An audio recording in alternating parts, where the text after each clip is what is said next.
Hello नमस्कार, आप सबका छोटा भाई विकास मिश्राज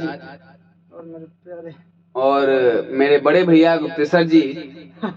मैं थोड़ा स्टूडियो में आए हैं तो सोचे कि थोड़ा एक सॉन्ग सुना दूं। वो पवन भैया का सॉन्ग है, बहुत अच्छा लगता है हमको भी। और यही गाना है, दो भाई का भी मने बीच है।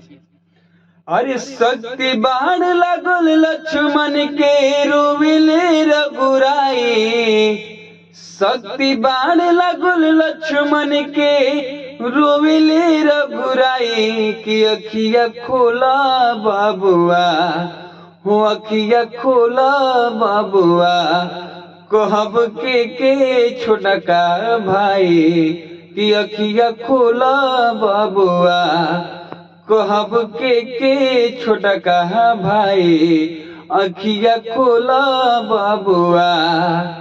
काजा के अवध में बताइब पूछिए तीनों माई, काजा के अवध में बताइब पूछिए तीनों माई की अखिया खोला बाबुआ, हो अखिया खोला बाबुआ, कहब के छोटका भाई अखिया खोला बाबुआ, कहब के छोटका भाई अखिया खोला बाबुआ।